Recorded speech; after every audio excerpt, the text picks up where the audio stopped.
It's 5:35, Tuesday the 9th of June, 2020. I've had what can only be described as a pretty crap day. My mental health is edging towards -5, very much towards -5.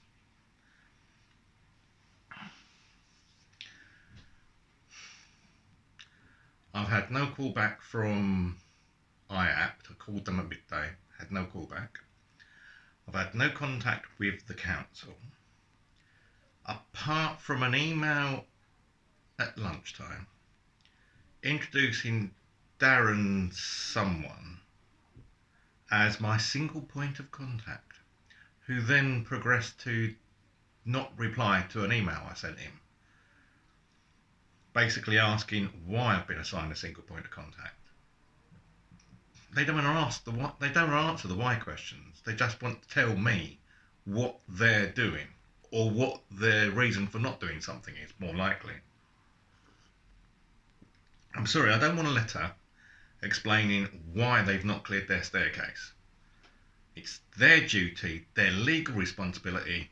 They should just do it and apologise for me going through all this stress. The same with everything else. It's all relating to what the council's not doing. I even had a call back from Suzette Gow. I've blocked her as well now. Duncan Angus's colleague in the independent living office. I blocked Duncan for actually lying to me, probably because he didn't want to, which isn't the sort of council officer I need as my single point of contact. I need someone that's going to tell me the truth, not lie to me. It's all about the truth with me. I don't care what the truth is, as long as it is the truth. But like I was trying to explain to, Scope, and Suzette wouldn't let me explain. She just wanted to tell me what she would do. For instance, Suzette Gow would use the trades button and follow someone in a block of flats if she wanted to report someone for doing something wrong. So she's basically giving me advice to put myself in danger, if I could leave this flat, to put myself in danger by stalking someone unlawfully and listening. This is exactly what she told me, to listen to the doors.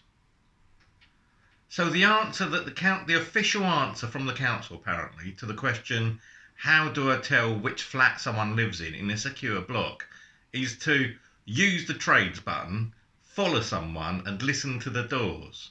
Seriously? I don't know how many times I told Suzette in a half-hour conversation on the phone. I don't know how many times I told her, only tell me something you know, not what you think. I don't want to know what you think. I want to know what you know. Not, she even misquoted me back to me. She said that I said that the council had investigated one of my residents here, and he has denied it, which is not what I said to her in the last conversation I had just several weeks ago. It was probably denied it.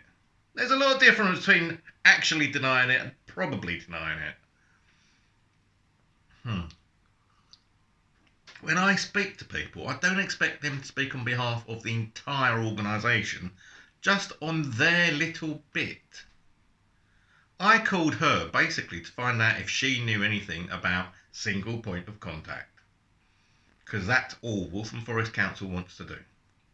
We're assigning you a single point of contact. Really? Oh, I'm supposed to be so grateful that you're taking my rights of scrutiny away and my rights under the Equalities Act away. I'm supposed to be so grateful and bow down and, oh, you're so clever. Waltham Forest Council, you are the best, ingenious people. Really fantastic. The same people that's telling me to stalk someone and use the trades button to try and find out who lives where. Oh, I'll just follow the woman next door with a dog, shall I?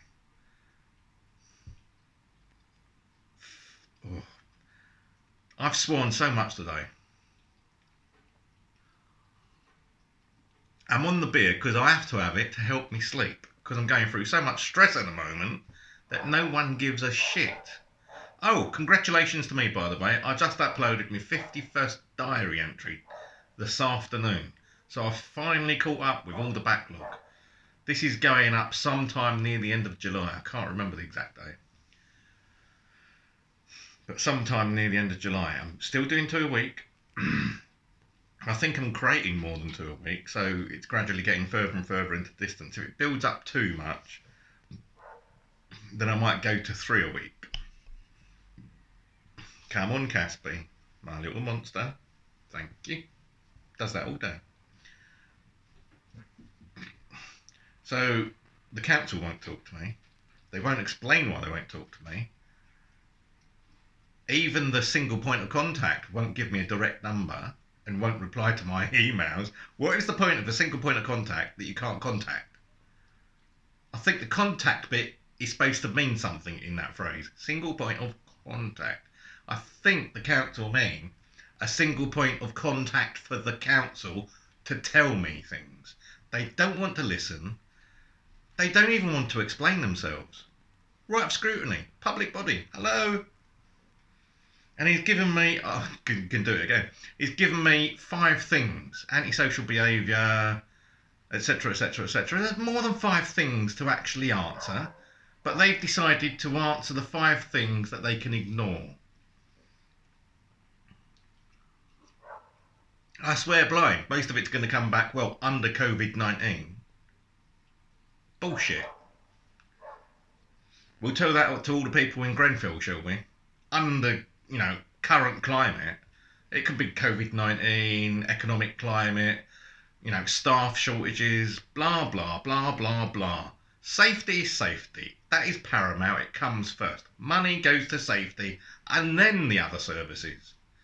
So if you're paying people to, for example, caretake on the estate, they should be the ones clearing all the staircases. Oh, we can't put those at risk. Then you go round in teams and clear the staircases. Sorry, it's your responsibility, it's your obligation.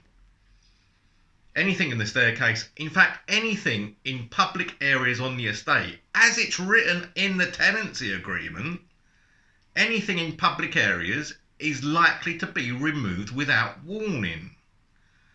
So that includes the staircases, all the public footpaths, the bins, all the communal areas, everywhere on the estate basically, that isn't part of highways and isn't part of your flat or your property.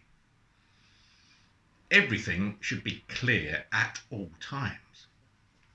So the fact the caretakers walk past all this and the council are refusing to answer that.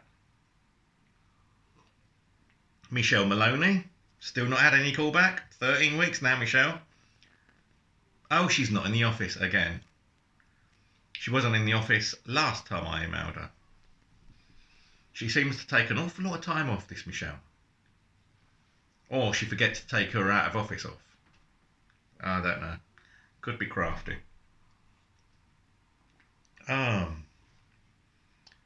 So I've even tried contacting the Ministry for Local Government, and they've never heard of a single point of contact either. So I've got no callback from anyone, really. Apart from Suzette, who just wanted to tell me, well, pull your finger out, you might be autistic, but get over it. That's how it came across. Not exactly the best independent living award I would give her. It's akin to Strictly Education, my manager there telling me to be less autistic. Fantastic. Let's be less autistic. It's like asking a blind person to be less blind. People say the most stupid things, and they say it to me. Not exactly the most stupid person on the planet. But they treat me like I'm an idiot. No, they treat me like they want to treat me. because the councils can get. I keep saying this. There is no authority apart from a solicitor in this land that can tell the council anything. Not even the ombudsman. They can write advice and guidance and come in your favour. They can you can put a complaint to the ombudsman, they can find in your favour, and there's no obligation for the council to respond or do anything. That's why I keep saying that councils need to have power taken away. And the best way of doing it, instead of setting up something else, to give the ombudsman power of authority, of enforcement, so they can tell the council, not advise the council. The ombudsman should be seated above the chief exec. And if they still fail to do what they're told, they shouldn't be fined, because that comes back to the taxpayer. It should be the executive get charged and prosecuted for failing to comply.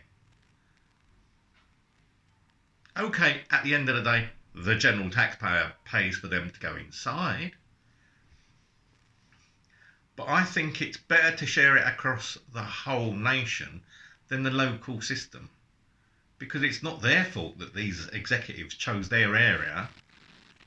It's the fault of the entire system in the country that allows these people existence. If they fail to comply, then it should be down to the ombudsman to take the relevant action they see fit, including prosecution. It shouldn't just be a matter of guidance, it should be an oversight authority. And it should automatically go up. You shouldn't have to write to the ombudsman. It should be part of the general complaint system. So you have 3 stages in the council, which Waltham Forest Council aren't following. I would like to know how many cases go into the 3rd level, because I can't get one of mine beyond the 1st level.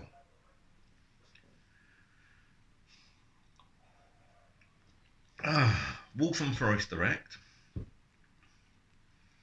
It should be Waltham Forest Not So Direct. They don't mind helping you as long as it don't involve answering any specific questions. It's funny that. Public authority that doesn't want to answer questions. Is there something going on, Waltham Forest? Why are you hiding? I mean, even Suzette admitted it's not exactly the most open authority on the planet. You go to their website, walthamforest.gov.uk. Have a look at it. It is farcical. It's virtually a template website with more or less the same details on every page for every department. There's no way of finding out, oh, you can find Suzette. Oh, you can find their name. What, the PA's name of Michelle Maloney? You can't even find Michelle Maloney's contact information on the Waltham Forest site. I had to go to the London Council site to find my local authority's contact numbers. How pathetic is that? It's public knowledge. They've even blocked. Get this, you have a look at some of the meetings of the minutes of the meetings they have, PDFs on the Waltham Forest website. A lot of the contact information and names are blocked out. Sometimes they only refer to person as, it'll be blocked out name, head of housing or whatever. And they don't even give the name of the person, but they don't give the email address and they don't give the contact number. I feel like I'm beating myself into the ground because no one's listening. This is episode 52 now. And all those, I mean, it's like 65 episodes now, including the mental health and hunger strike I went on before I started doing this proper. 65, I think it is now. And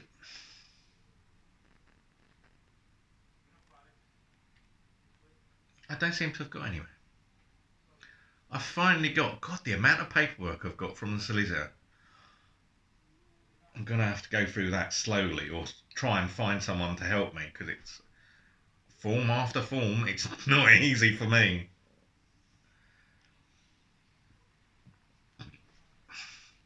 And I've just watched the COVID-19 press conference from Downing Street today. And I had to turn it off because, I mean, I did finish it in the end, but I couldn't watch all of it. It was just so frustrating. It was like talking to the council. The business secretary, is it Alok Sharma or Sharma Alok? I can't remember now. I wasn't really taking much notice. I just remember it was the business secretary. And admittedly, it's nothing to do with the business secretary because for the last few weeks they've all done the same thing. You know, Matt Hancock, the Chancellor, Boris, they've all evaded the questions they've been asked. They've never answered directly one of the questions they've been given. It's a farce. It's a pantomime. Why can't politicians just tell the truth? If they don't know, I'd rather they say they don't know than they just give up some random spiel that's got nothing to do with the question they were asked. I mean, what is the point of... It's like saying, what colour is that bus over there? Oh, it has 4 wheels. Technically it has, I think, 6, because there's like 2 doubles at the back and there's 2 singles at the front. But it's similar to what the politicians and Waltham Forest Council have been doing to me. You ask them one question, they answer a totally different question. And all it's doing is aggravating people. If politicians were just honest, and occasionally they just said, well, we find you annoying, Mr. Gibbons, I would appreciate that more than them just ignoring me. Because I know how many rules they're breaking by ignoring me. And yet I can't do anything about it.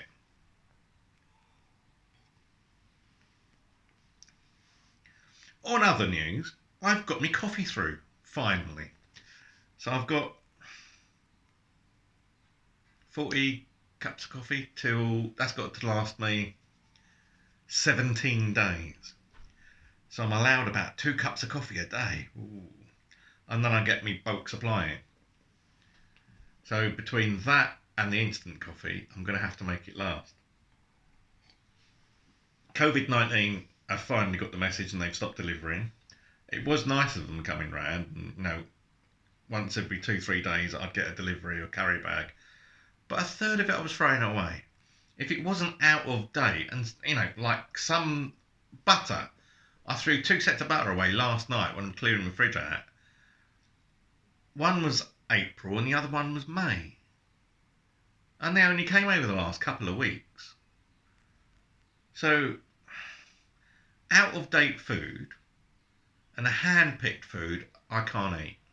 I'd rather starve than have someone's manky, unclean hand, because that's what I assume. Unless I've seen you wash your hands when you're touching the food, I assume you've had it round your arse and you've been touching my food. That's how bad it is to me. So, a third of it was either in that category, and even the rest of it, I mean, like slices of bread in a bag. Just give me a small loaf. If you're going to do that, give me a small loaf. What is the point of, for example, Morrison's, which is where most of this food's been coming from, and another reason why I had to stop the COVID-19 deliveries, because, hey, Morrison's are complete arseholes. They threw me out of their store on Easter Monday because I had the nerve to complain that they weren't keeping their own social distancing guidelines. Every other checkout was supposed to be closed. All the checkouts were open. I got thrown out, tears on the floor, outside Morrison's Waltham, Chingford, on Easter Monday. And no one cared. I wished they'd called the police now. It would have been so much better if they'd called the police and I could have pointed out, well, look at the social distancing. No, all Waltham Forest wants to do is give me a single point of contact so they can avoid talking to me. Thank you. We'll see what my solicitor has to say about that, shall we?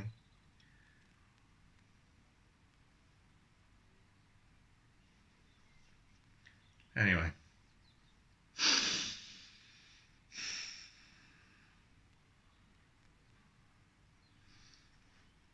I've got 3 days left of tablets. I don't think I'll bother calling the pharmacy. I can't give monkeys now.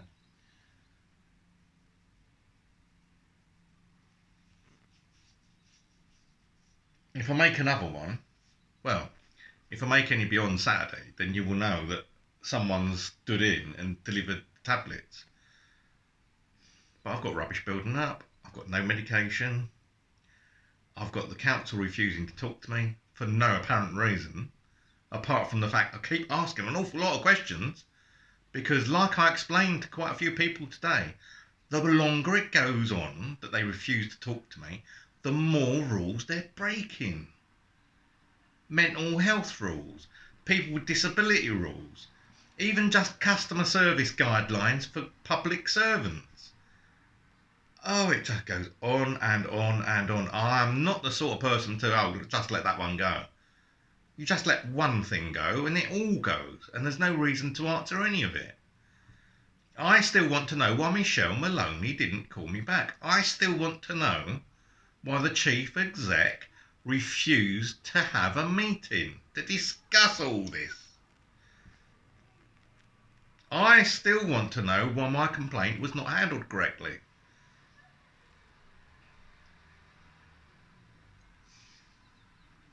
I need all that answered before I can get anywhere else.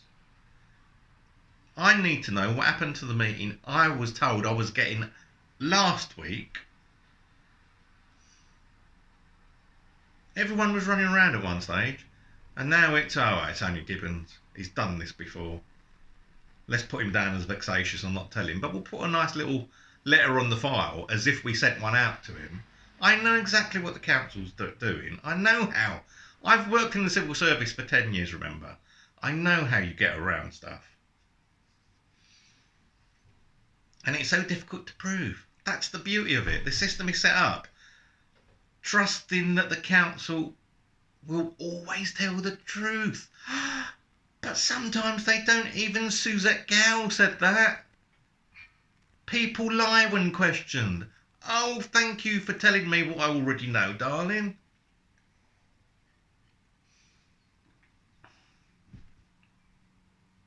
Thank you for telling me.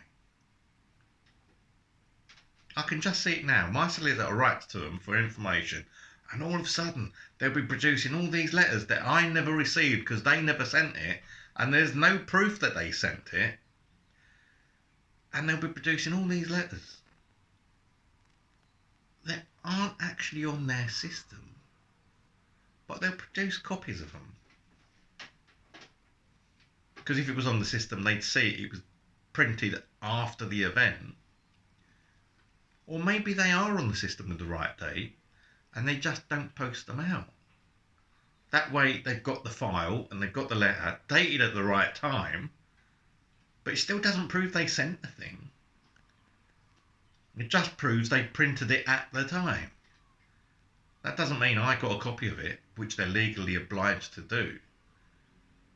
But the trouble is, because they're councils, if they say they sent a copy, everyone will trust them. There will be no proof requested. And if you say to the council, can you prove you did this? You have to prove why you need that information. But they are trusted beyond exemption. It is wrong. And I will carry on until something changes. I'll probably be dead.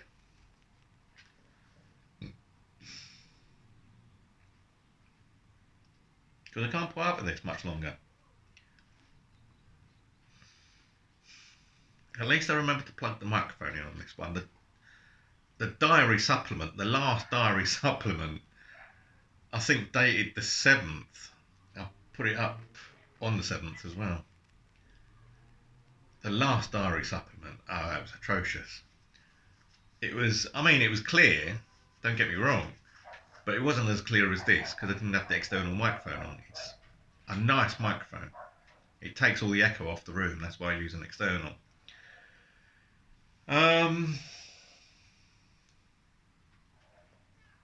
managed to start filling the holes in finally. After months, I've started filling the holes in. But because I haven't got a filler knife, I'm having to use a piece of sandpaper for it over. It's pathetic, really. So I'll do another little bit of that tomorrow. Hopefully I'll be able to sand that back and paint over it, so at least the bedroom looks a bit more presentable. I'm hoping sometime to have a shower, if I can get the rubbish taken away, if the council will listen to me. They won't listen to me because all they want to do is write me an excuse. Oh, sorry, a letter. Once they've got all the excuses, information from the other departments. 13 weeks and they're still waiting for information. Sounds like it was all bullshit then, doesn't it? 13 weeks and everyone's talking about me, but they're waiting for information. Another set of lies from Waltham Forest Council. Come on, Waltham Forest, take me to court. Defamation of character or whatever. Libel, slander, whatever. You can do it either way. Verbally, I've done emails telling you what I think of you. Come on, take me to court. I dare you.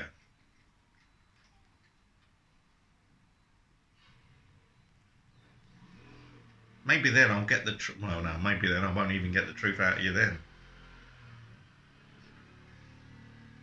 Anyway, thankfully, I better say this quietly, but the screaming kids have stopped. I don't know if the police came round. I actually called the police because I'm fed up with kids screaming.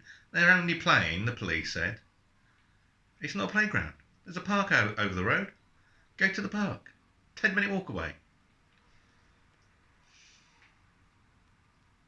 Same again. Same and same and same and same. I don't know.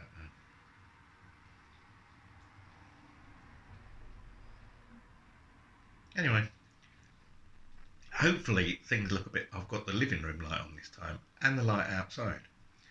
So hopefully things sound and look a bit better this time. Thank you for watching. I'll try and not be so miserable tomorrow or whenever I do the next one. Karen has been blinded, by the way. She sent another angry email into the council, and all they've done in response is to give me a single point of contact. Nice.